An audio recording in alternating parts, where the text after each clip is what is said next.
بسم اللہ الرحمن الرحیم۔ السلام علیکم 8 کلاس۔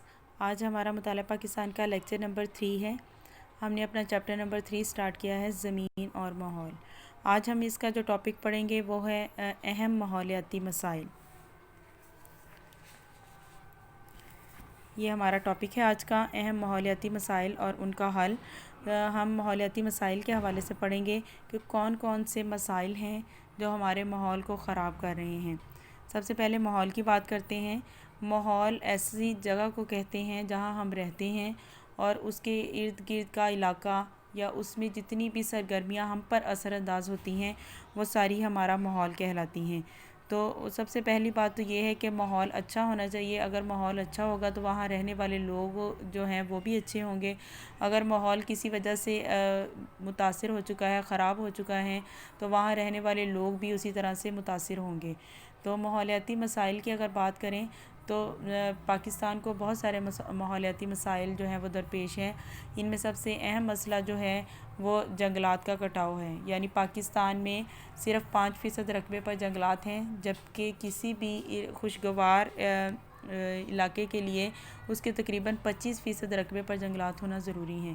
تو سب سے بڑا جو پاکستان کا مسئلہ ہے وہ جنگلات ہے، اور آہستہ آہستہ دن بہ دن یہ کٹتے جا رہے ہیں جنگلات اور ختم ہو رہے ہیں، جس کی وجہ سے ہمارا ماحول بہت آلودہ ہو رہا ہے، آلودگی بڑھتی جا رہی ہے۔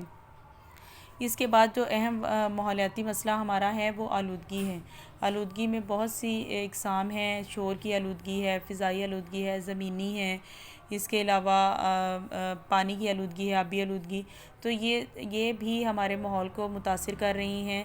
ہم رہتے ہیں زمین پر، تو زمین کی آلودگی جو ہے وہ ہمیں بری طرح سے متاثر کرتی ہے، یا پانی کی ہمیں ضرورت ہوتی ہے اپنی ضروریات کو پورا کرنے کے لیے۔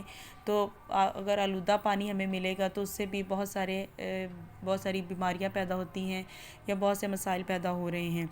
آلودگی کے علاوہ جو ایک اہم مسئلہ ہے وہ ہے زمین کی بیماری، جس کو سیم و تھور کہتے ہیں۔ یعنی زمین میں زیر زمین پانی کی کمی ہو جانا یا پانی کی زیادتی ہو جانا، جس کی وجہ سے زمین جو ہے وہ بیکار ہو جاتی ہے، بنجر ہو جاتی ہے اور استعمال کے قابل نہیں رہتی۔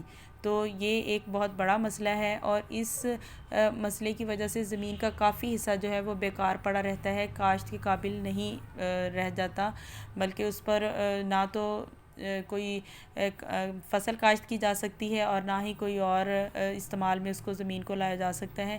تو یہ زمین کا ایک بڑا حصہ جو ہے اسی طرح سے بیکار پڑا رہتا ہے۔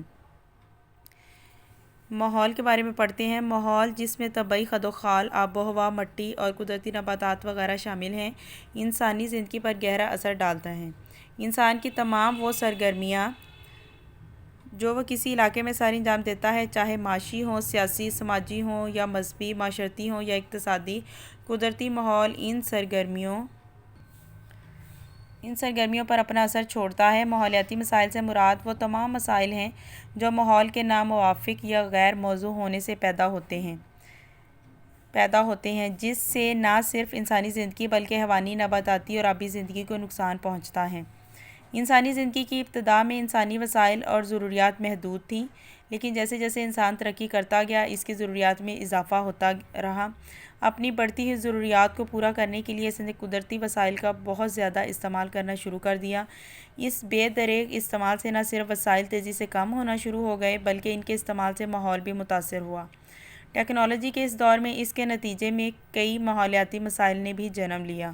اب کون کون سے ہیں وہ؟ نمبر 1 پر ہے آلودگی، نمبر 2 جنگلات کا کٹاؤ، نمبر 3 زمین کا صحرا میں تبدیل ہونا، اور نمبر 4 ہے سیم و تھور۔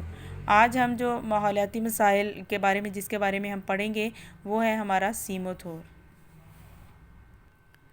سیم و تھور سے مراد یہ ہے کہ زیر زمین پانی کی کمی ہو جانا یا پانی کی زیادتی ہو جانا۔ اگر پانی کی کمی ہو جائے گی تو اس سے زمین جو ہے وہ خراب ہو جاتی ہے، نمکیات جو ہیں وہ زمین کے اوپر آ جاتے ہیں، جسے ہم کلر زدہ زمین بھی کہتے ہیں، اور اس کو تھور کا نام بھی دیا جاتا ہے۔ جو پانی رہ جاتا ہے، پانی کی کم مقدار رہ جاتی ہے زمین میں، تو وہ پانی سطح زمین پر آ جاتا ہے، اور نمکیات زمین پر چھوڑ دیتا ہے اور پانی بخارات بن کر اڑ جاتا ہے۔ تو اس صورتحال میں زمین جو ہے وہ کلر زدہ ہو جاتی ہے اور استعمال کے قابل نہیں رہتی۔ تو ایسی زمین کو استعمال کے قابل بنانے کے لیے وہاں پر گھاس کی کئی اقسام جو ہیں وہ لگائی جائیں، یا جنتر، برسیم، لوسرن وغیرہ لگانے سے بھی وہ زمین تھوڑی بہت استعمال میں آ سکتی ہیں۔ اس کے علاوہ اگر زیر زمین پانی کی زیادتی ہو جائے، نہروں کی وجہ سے پانی کا یہ مسئلہ پیدا ہوتا ہے کہ ہماری نہریں جو ہیں وہ پختہ نہیں ہیں، یعنی پکی نہیں ہیں، جس کی وجہ سے زیر زمین پانی کی زیادتی ہو جاتی ہے۔ پانی آہستہ آہستہ جو ہے زمین کے نیچے چلا جاتا ہے اور زیادتی کی وجہ سے زمین دلدل کی شکل اختیار کر لیتی ہے، یعنی زمین جو ہے وہ بہت گیلی ہو جاتی ہے اور پانی کی شدید قسم کی اس میں زیادتی ہوتی ہے، جس کی وجہ سے وہ زمین بھی کاشت کے قابل نہیں رہتی، وہ بھی اس زمین کو ہم استعمال میں نہیں لا سکتے۔ تو یوں اگر دیکھا جائے تو پاکستان کا تقریباً 2 لاکھ ایکڑ رقبہ جو ہے وہ سیم و تھور کا شکار ہو چکا ہے، اور جس کا ابھی تک کوئی حل نہیں نکل سکا ہے اور وہ بیکار پڑا ہے۔ پاکستان ایک زرعی ملک ہے اور ہماری زراعت کا زیادہ تر انحصار نہری آبپاشی پر ہے۔ جہاں ایک طرف نہری نظام کی وجہ سے ہماری زراعت ترقی کر رہی ہے اور زرعی پیداوار میں اضافہ ہو رہا ہے، وہاں نہری آبپاشی کے نظام کی وجہ سے ہماری زرعی زمینیں متاثر ہو رہی ہیں۔